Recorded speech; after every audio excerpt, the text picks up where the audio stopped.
Assalamualaikum warahmatullahi wabarakatuh. Selamat pagi semuanya. Pada kesempatan kali ini kita akan mempelajari materi tentang perakitan produk dalam mata pelajaran produk kreatif dan kewirausahaan. Kita sudah memasuki bagian 2, yang dimana bagian 1 sudah dijelaskan pada pertemuan sebelumnya.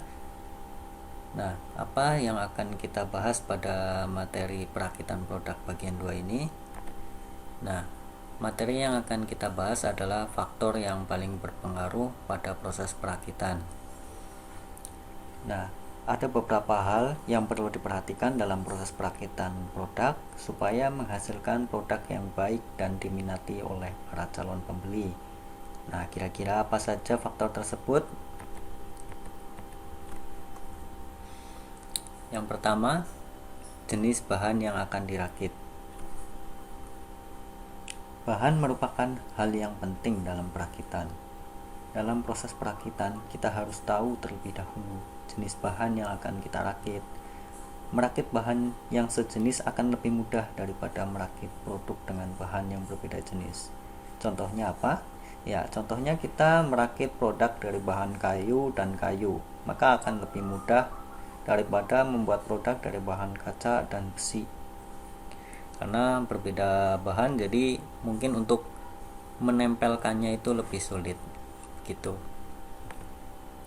Kemudian faktor yang berikutnya atau faktor yang kedua adalah kekuatan yang dibutuhkan.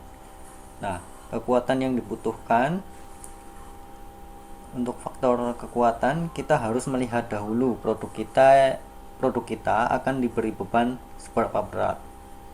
Jadi tentunya semakin berat pembebanan, maka produk yang akan kita rakit juga harus menggunakan bahan yang lebih kuat dan kokoh.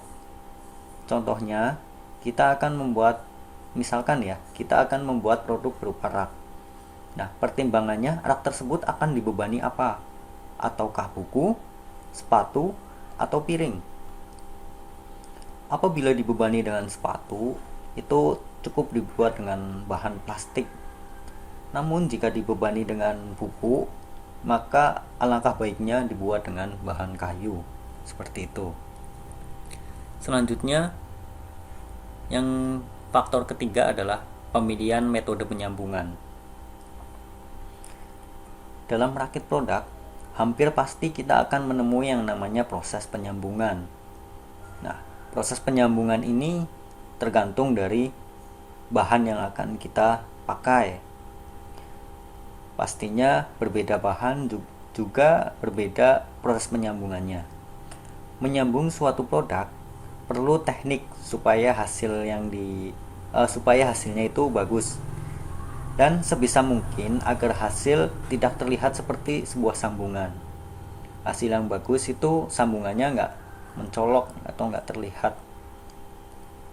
Nah, ada beberapa metode penyambungan dari beberapa jenis bahan yang dapat dilakukan, yaitu yang pertama, jika kita menyambung kayu, kita dapat melakukannya dengan cara dipaku. Yang kedua, untuk menyambung bahan dari aluminium, kita dapat melakukan dengan dirivet. Nah, untuk yang ketiga, kita menyambung bahan dari besi dan besi, kita dapat melakukannya dengan cara atau teknik pengelasan. Selanjutnya, untuk komponen dari elektronika biasanya ditempel di papan PCB. Nah, itu kita dapat melakukannya dengan cara disolder. Kemudian untuk menyambung bahan emas dengan emas biasanya kan sering putus gitu ya. Nah, itu kita dapat melakukannya dengan cara dipatri. Itu beberapa contoh. Contoh berikutnya mungkin ada lagi ya, tapi nggak saya jelaskan di sini. Kalian cari sendiri gitu. Yang berikutnya, faktor keempat adalah pemilihan metode penguatan. Ada kalanya suatu proses penyambungan produk hasilnya itu kurang kokoh dan meragukan, apalagi kalau bebannya itu berat ya. Karena memang sifat dari bahan yang sulit untuk disambung, maka untuk memperkuat hasil sambungan dapat diberikan penguatan. Nah, contohnya pada pemasangan tiang penopang jembatan, walaupun sudah diberi mur dan baut, namun bagian bawahnya masih juga diberi penopang lagi atau malah dielas. Hal ini supaya jembatan dapat menahan beban yang lebih berat, karena kita nggak tahu beban yang akan melewati jembatan itu seberapa berat, maka perlu tambahan penguatan ya. Kemudian yang kelima, faktor kelima yaitu penggunaan alat bantu perakitan. Tentunya dalam merakit produk itu kita membutuhkan alat bantu untuk mempermudah serta mempercepat proses perakitan. Nah, tentunya kita harus bisa mengoperasikan peralatan tersebut dengan benar supaya kita terhindar dari kecelakaan kerja. Supaya menjadi ahli dalam menggunakan alat, maka kita perlu belajar menggunakan dan sering menggunakan alat tersebut.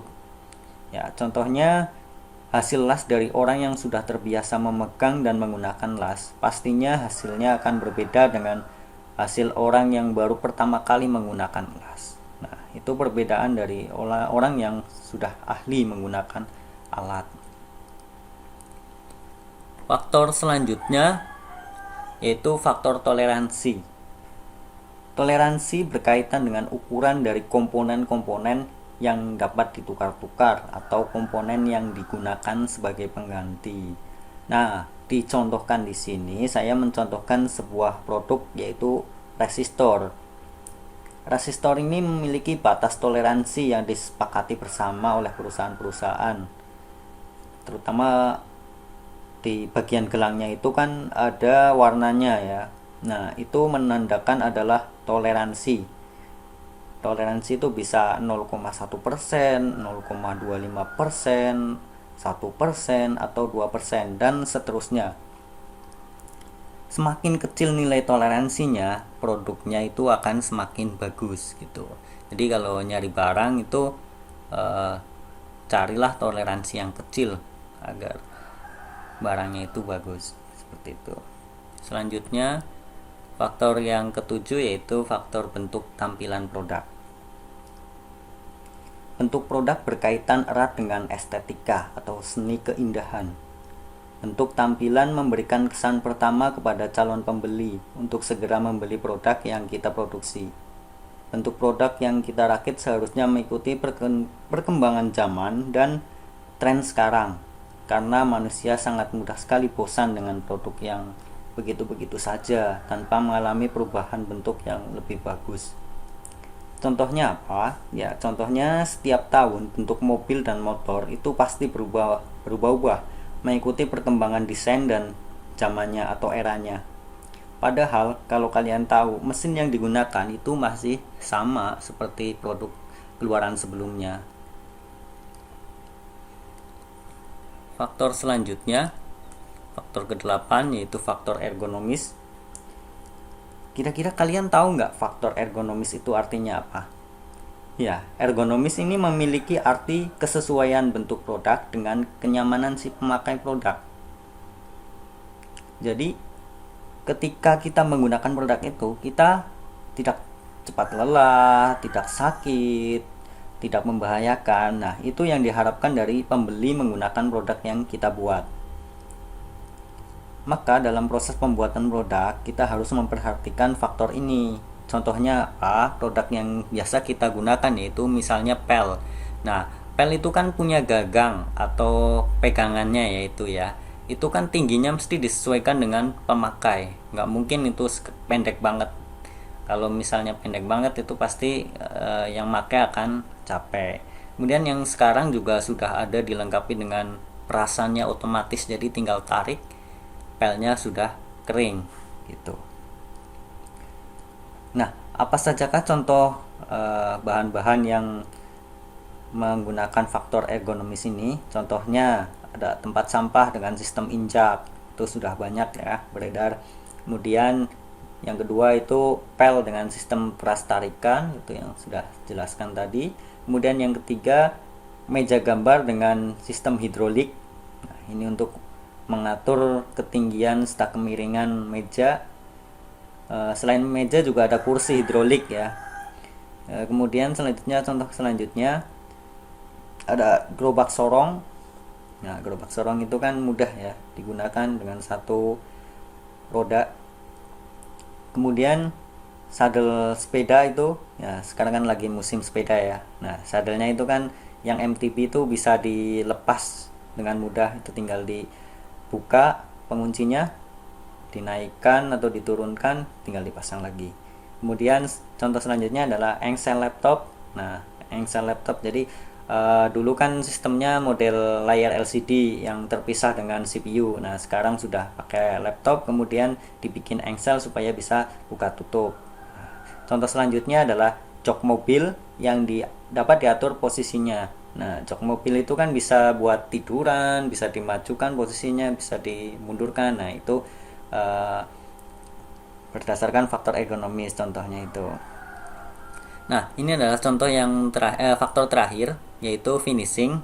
Nah, finishing kan biasanya di akhir. Jadi ini adalah akhir dari faktor yang akan kita bahas. Nah, dalam finishing terdapat proses yang namanya quality control. Nah, quality control ini biasa kita sebut dengan QC. Bacaannya QC ya, tulisannya Q dan C. Nah, quality control itu artinya adalah pengawasan kualitas produk yang akan dipasarkan ke masyarakat luas. Jadi, produk yang kita buat itu harus dicek dulu. Jangan sampai produk yang udah keluar ke masyarakat itu produk gagal. Karena itu nanti akan mengurangi reputasi dari perusahaan kita atau